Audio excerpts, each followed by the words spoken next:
Hi, welcome to another lecture of Physics 2101. Today we're going to be talking about oscillations, which is again something new, but also something that we are used to without knowing we are used to it. Before starting, this will be our last lecture before Eid al-Fitr, inshallah. I wish you Eid Mubarak. وتقبل الله منكم صيامكم وأعمالكم إن شاء الله. And we'll see you again after Eid for some, I think there's one more lecture and some revision. And then we're almost at the finish line. Just a bit more and we're done, inshallah.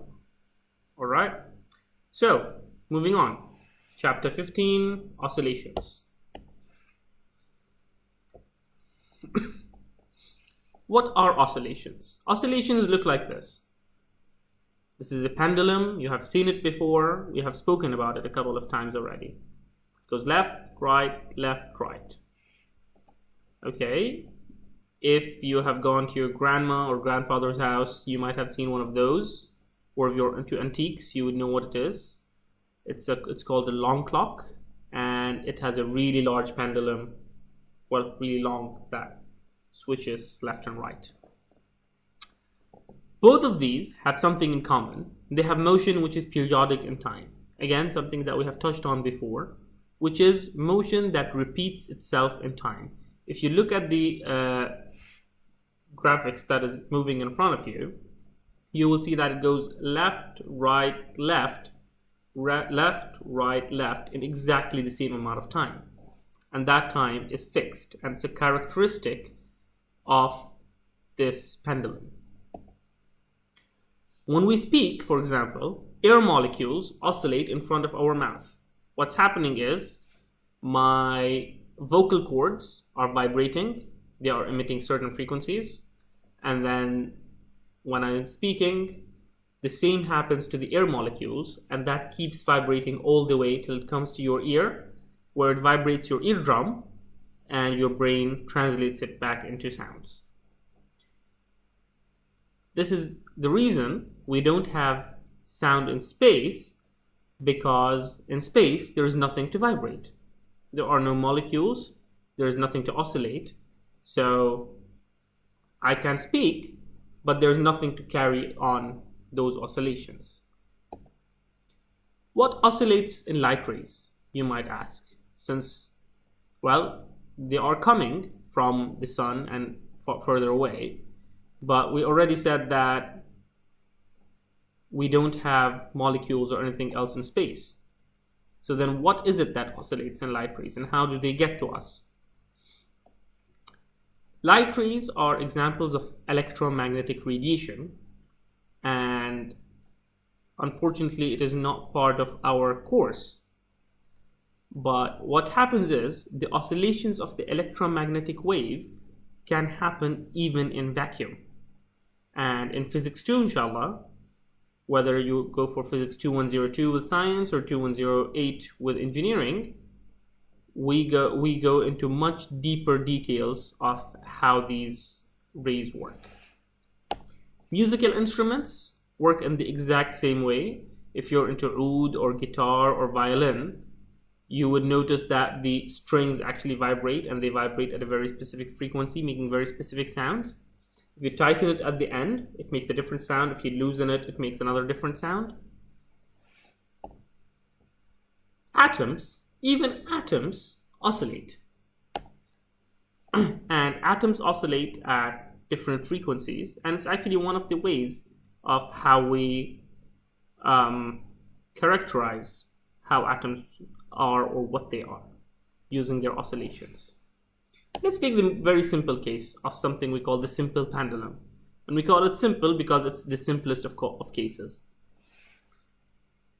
If you notice, it goes from the red point to the other red line and back. From here to here and back within a fixed amount of time.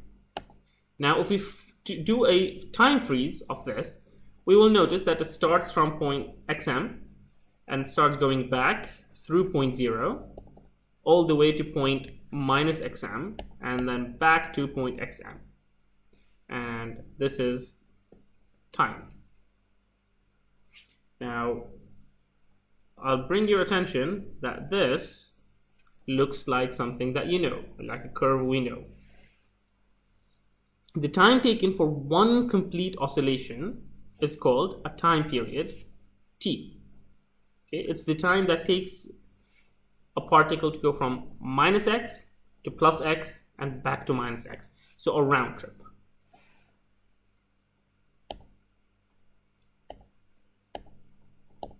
Now, this is an example of what we call the simple harmonic motion. Simple harmonic motion is characterized by a few different things. One of them is frequency, which is number of oscillations. How many wiggles do we have in 1 second? And then we have time period, which is the inverse of that. That is, for one wiggle or one oscillation, how much time do we need? So time is equal to 1 over frequency, with an SI unit of hertz for frequency. Time 1 over S is just seconds. Now, as I mentioned before, we saw a very distinctive curve, one that we have seen before. But let's take a look now for a spring. Now, a spring is again a system that we have looked at before. We've looked at its energy content and how it's conserved. But if you notice that we just take the one point, any point in the block there, and just curve and then just follow it as it's moving, while only moving in time, we also get a sinusoidal curve.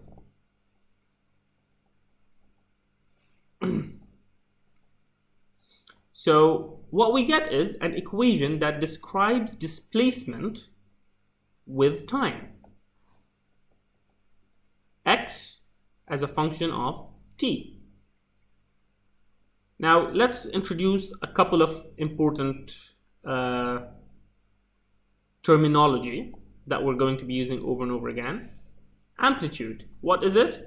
It's the maximum or the minimum vertical distance between the graph and the x-axis. So here, for example, you have from 0 to this point. This is your amplitude. Okay? This is your absolute maximum level. You cannot go higher than that. Something else, period, time that is taken for one wiggle. Frequency, how many wiggles per second. So far, so good. Let's go to a bit more mathematics. Let's remember how the sine function works. Theta, sine of theta.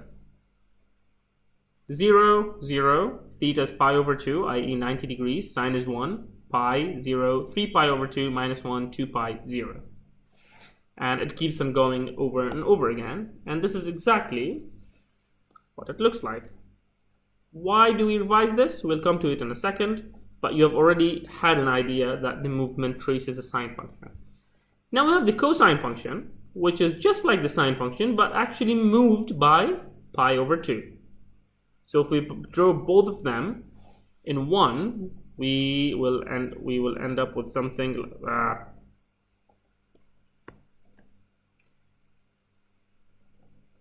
we will end up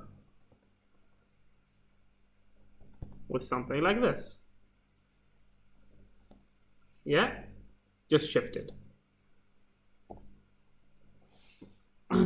So now, since we have already tried this and found that we are tracing a sinusoidal motion, we can write it down mathematically. We can say the position x is a multiplied by sine omega t. Now, what is omega? What is a? What is t? A is our amplitude. How high are we going? Okay, this is A. Omega is 2 pi over t, or otherwise known as 2 pi f. We already know what f is. Now we say omega is equal to 2 pi f, so it's in radians. What does this tell us? It tells us that if the motion is a sinusoidal function of time, we call it simple harmonic motion, and that mathematically it can be expressed in this form. X of t equals xm cosine omega t plus phi. Or, same thing, but instead with a sine. Why sine? Why cosine? Basically, it really doesn't make a difference because, as we said before, sine and cosine are the same thing, only slightly shifted. What are these letters? xm is your amplitude, your maximum displacement. So your cosine and sine are limited. The maximum is 1, the minimum is -1. So if your amplitude is 10, for example, 10 multiplied by whatever cosine will give you a number between +10 and -10. 10 times 1, 10 times -1. T is your time. Omega is your angular frequency, which is equal to 2 pi f or 2 pi over t, as we said before. And phi is what we call a phase angle or a phase constant, which we will be talking about in a bit more detail in a bit. But long story short, what is it? It is the difference between sine and cosine. If I take a sine function and this phi set it to 90 degrees, I end up with a cosine. It's an offset if you want. Now, what are the options that we have? We can have different amplitudes, but the same period. It will look like this. We can have different periods, but the same amplitude. It will look like this. One of them will be squished, the other one will be stretched. We can have the same period and amplitude, but different phase constants, exactly like sine and cosines. And this is what we are going to have. Okay. Let's take a look. This is our displacement, x cosine omega t plus phi. What would our velocity be? We use the same rules. We don't make up new rules over and over again. We use the exact same rules from all the way in chapter 2 or chapter 3. Velocity is the time derivative of x. So dx by dt, what do we get? Well, if you haven't figured it out yet, we get the derivative, which is minus omega x sine omega t plus phi. So you get the same thing again, only now you get the omega and a sine. So you get the same amplitude, and the same time period, only it is multiplied a bit. Okay, actually scratch that. It's not the same amplitude. It's multiplied by a factor of omega. Okay, but you get the same time period. Maximum value of velocity is omega xm, and the phase shift of the velocity is pi over 2. So your velocity actually lags behind your displacement. What about acceleration? Well, we differentiate again, and we end up with minus omega squared x, and we are back at cosine because the differential of a sine is a cosine. Which is very interesting because it means what we get is minus omega squared x of t again. Yeah? So our maximum acceleration is omega squared xm, and in simple harmonic motion, acceleration in time is proportional to the displacement but opposite in sign.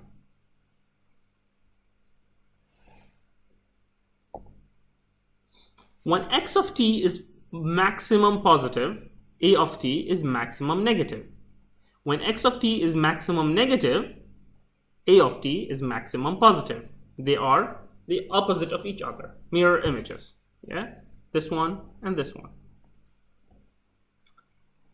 Let's look at two PIQs. The position of a mass on a spring as a function of time is shown below. At the time corresponding to point P, what is the velocity and what is acceleration?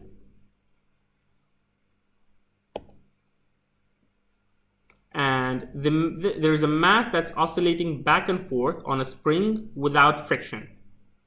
At which point is the magnitude of the acceleration of the mass maximum? Note, position 0 is relaxed position of the mass. So this is what we would call otherwise x naught. Okay. So how do we look at forces for simple harmonic motion? From Newton's second law, F equals ma. Well, we know what a is, omega squared x with a minus sign. We substitute and we get F equals minus kx. Remember when we were talking about F equals minus kx when we're talking about springs? Well, they are back, and now we know what k is. K is m omega squared.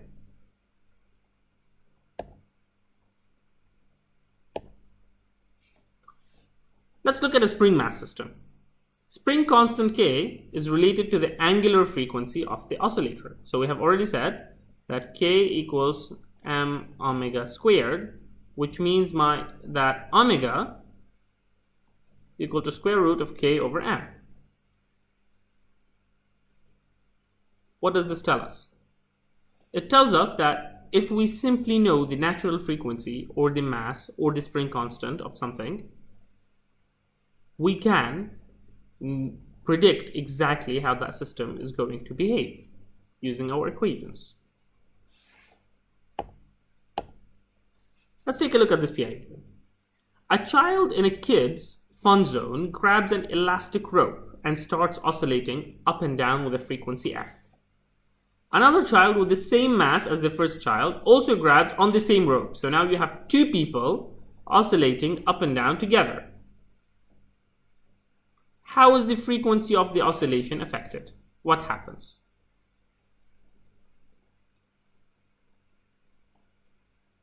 Turns out you're going to get a different velocity or a different time period. Why? Because our time period was related with m over k. This didn't change, this didn't change, but m became 2m. So this was more. You have a nice problem in the book that sort of demonstrates all the points we've been saying so far. A block of mass m, 680 grams, attached to a spring with a constant 65 newtons per meter. The block is pulled a distance 11 centimeters on a frictionless surface and then left at t equals 0. And you have to calculate a whole bunch of things. So let's do them one by one by one. What I'm going to do is I'm going to write all of these things on a piece of paper because I'm not going to be able to memorize all of them. We want omega ft. We want amplitude. We want Vmax. And where is it? We want Amax. We want the phase constant, and we want the displacement function. Now please pay attention to this. Many students get this wrong. Let's start. Now this thing shows the whole thing, but I'm going to go through it one by one.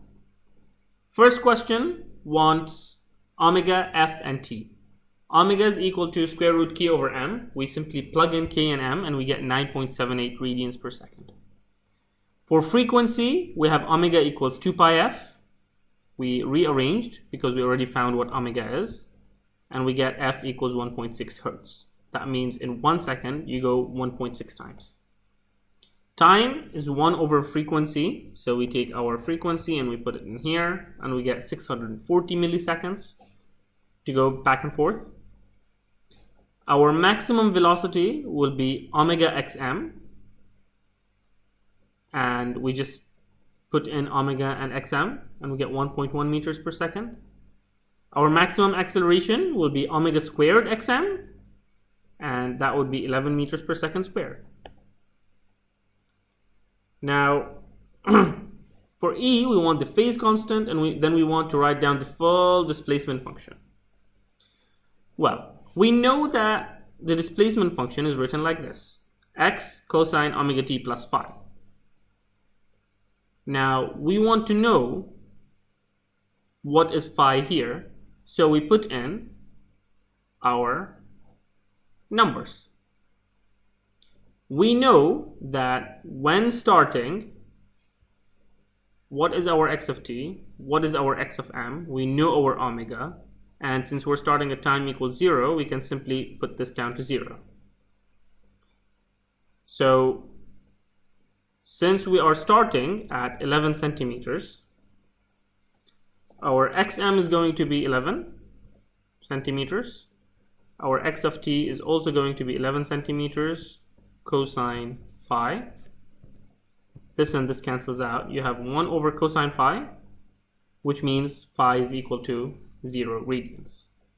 So that gives us our full equation as x of t equals xm, 0.11 meters, cosine omega, which we calculated before, t plus 0. Okay, try to do this on your own as well. It's very, very important.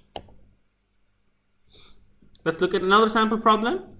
At t equals 0, the displacement x of 0 of the block in a linear oscillator, as shown in the figure, is minus 8.5 centimeters. So x of 0 is equal to minus 8.5 centimeters. The block's velocity at that time, v of 0, is equal to minus 0.920 meters per second. And its acceleration at that exact amount of time is 47.0 meters per second squared. We want to calculate the angular frequency and the phase constant and the amplitude. Well, how do we do that? First thing first, let's write down our equation. X of t, v of t, a of t. Now we know what x of 0, v of 0, a of 0 is, so we can simply substitute all of these. And immediately we can find that omega is equal to minus the acceleration over the displacement at 0. And that gives us 23.5 radians per second. Going to the phase constant, we again use our same system of linear equations. If you have forgotten how to do linear algebra, now is a good time to go back and look at it. Will give us the ratio of the velocity to the displacement is equal to minus omega tan phi. That will give us phi of minus 25 degrees. Now usually we don't want to put a minus sign. We can put a minus sign, it's not a big deal, or you can just add 180 and get a positive number. Finally, you want to find xm. You have this, you know what phi is, you know what x0 is, and you can find xm to be equal to minus 0.094 meters.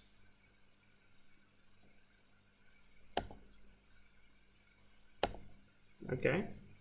Now what about energy in simple harmonic motion? You actually already know the answer to this because we have done it and done a nice simulation with it when we were in the lecture theater a few weeks ago. The potential energy of a linear oscillator is associated entirely with the spring, especially if it's horizontal, there is no gravitational force. So u of t is equal to half kx squared. We know what the function of x is, so we just plug everything in.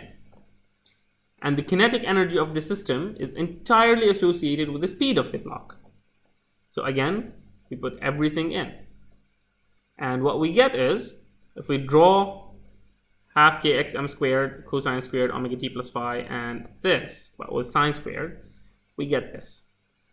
So this is the black line is our total energy, u of t plus k of t, and we can see that when one decreases, the other increases, and so on and so forth.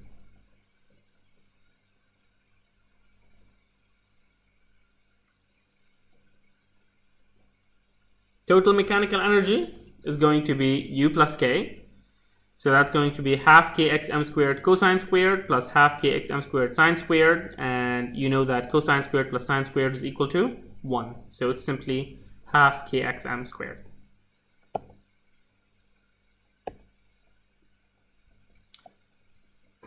Let's end with a note of 2 PIQs. One is the energy of the mass spring system. In a horizontal spring mass system, the block has a kinetic energy of 3 joules, and the spring has an elastic potential energy of 2 joules when the block is at x equals 2 centimeters. What is the kinetic energy when the block is at x equals 0? Second question, mechanical energy of a harmonic oscillator. Which one of the following statements concerning the mechanical energy of a harmonic oscillator at a particular point in its motion is true? Mechanical energy depends on the acceleration, depends on the velocity, depends on the position, does not vary during the motion, or it's equal to 0 joules if the point is the equilibrium point. Think about it, do the PIQs, and hopefully you will get them right. Okay, I wish you a great time. I hope this was a useful lecture. I hope you have a really good Eid and a good time off and to relax. And we'll see you again soon, inshallah.